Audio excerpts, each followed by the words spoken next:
पुरुषोत्तम मास महात्म कथा अध्याय 1। कल्प वृक्ष के समान भक्तजनों के मनोरथ को पूर्ण करने वाले वृंदावन की शोभा के अधिपति, अलौकिक कार्यों द्वारा समस्त लोगों को चकित करने वाले वृंदावन बिहारी पुरुषोत्तम भगवान को नमस्कार करता हूँ।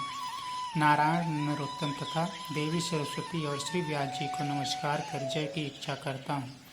यज्ञ करने की इच्छा से परम पवित्र नैमिषारण्य में आगे कहे गए बहुत से मुनि आए, जैसे असित, देवल, पैल, सुमंत, पिंपलायन, सुमत, कश्यप, जावाल, भृंगु, अंगिरा, वामदेव, सुत्रीक्ष, सरभंग, पर्वत, आपस्तंभ, मांडव, अगस्त, कत्यायन, रथितर, ऋभु, कपिल, रैंभ, गौतम, मृदुल, कौशिक, गावल, कंतु, अत्रि, प्रभु, त्रितशक्ति, बधु, बौधायन, वासु, कौंडियन, पृथु, हरित, धूम्र, शंकु, संकृत, शनि, विभांटक, पंक, गर्ग, कणाद, जन्मार्दन, भारद्वाज, ध्रुमप, मौन, भार्गव, कर्कश, शौनक तथा महातपस्वी शतानन, विशाल, वृद्ध, विष्णु, जर्जर, जय, जंघम, पार, पराधर, पूर्व, महाकाय, जैमिनी, महाग्रीव, महाबाहु,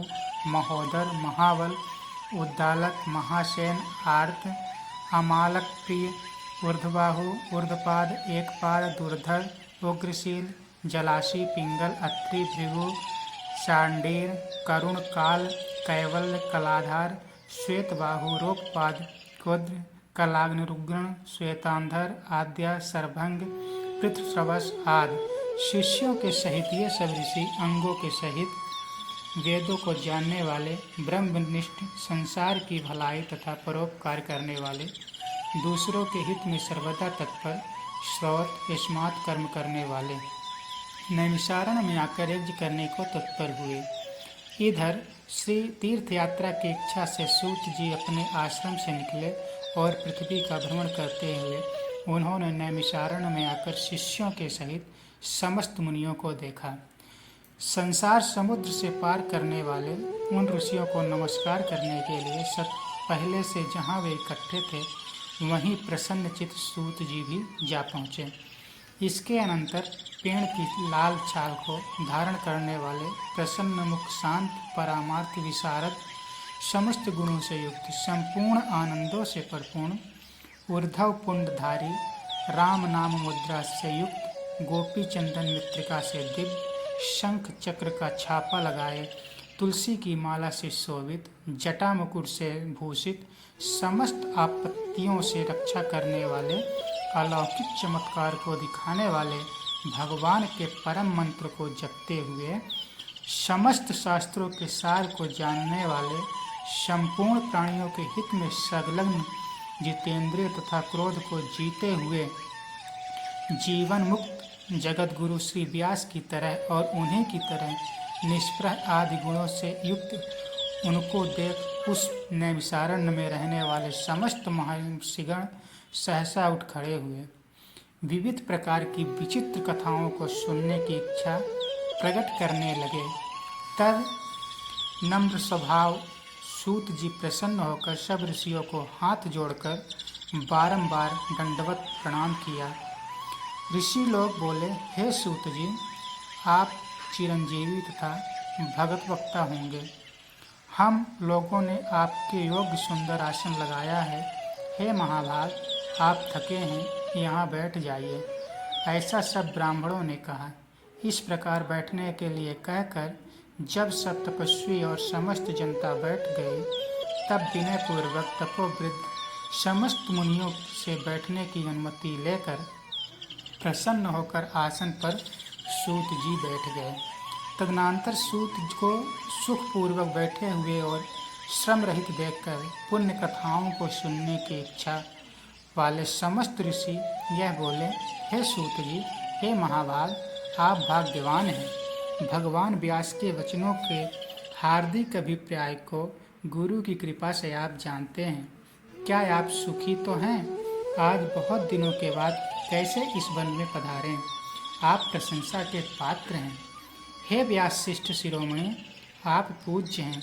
इस आसार संसार में सुनने योग्य हजारों विषय हैं, परंतु उनमें श्रेयकर थोड़ा सा और सारभूत जो हो वह हम लोगों से कहिए।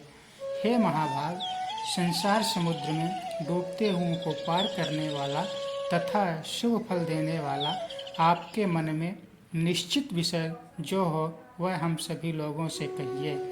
हे अज्ञान रूप अंधकार से अंधे हुओं को ज्ञान रूप चक्षु देने वाले, भगवान के लीला रूपी रस से युक्त परमानंद का कारण, संसार रूपी रोग को दूर करने में रसायन के समान जो कथा का सार है वह शीघ्र ही कहिए।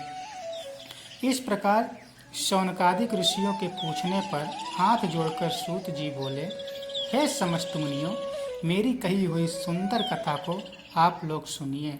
हे विप्रो, पहले मैं पुष्कर तीर्थ को गया। वहाँ स्नान करके पवित्र ऋषियों, देवताओं तथा पितरों को तर्पणादि से तृप्त करके तथा समस्त प्रतिबंधों को दूर करने वाली यमुना के तट पर गया। फिर क्रम से अन्य तीर्थों में जाकर गंगा तट पर गया। पुनः काशी आकर अनंतर गया तीर्थ पर गया। पितरों का श्राद्ध कर तब त्रिवेणी पर गया।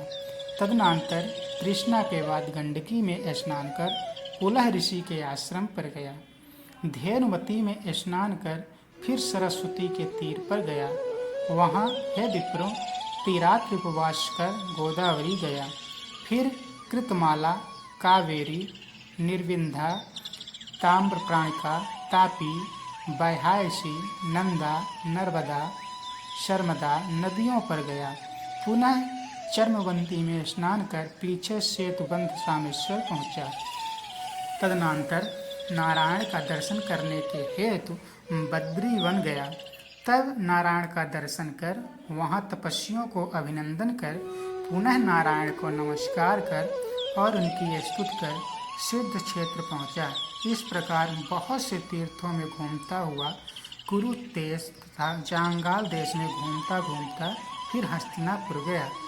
हे द्विजो, वहाँ यह सुना कि राजा परीक्षित राज्य को त्याग बहुत ऋषियों के साथ परम पुण्यप्रद गंगा तीरे गए हैं और उस गंगा तट पर बहुत से सिद्ध रिद्धि हैं। भूषण जिनका ऐसे और योग्यलोक और देवर्षि वहाँ पर आए हैं, उसमें कोई निराहार, कोई वायु भक्षण कर, कोई जल पीकर, कोई पत्ते खाकर, कोई श्वास ही को आहार कर, कोई फलाहार कर और कोई फैन का आहार कर रहते हैं। हे द्विजो, उस समाज में कुछ पूछने की इच्छा से हम भी गए। वहाँ ब्रह्म स्वरूप भगवान महामुनि व्यास के पुत्र, बड़े तेज वाले, बड़े प्रतापी श्री कृष्ण के चरण कमलों को मन में धारण किए हुए श्री सुखदेव जी आए।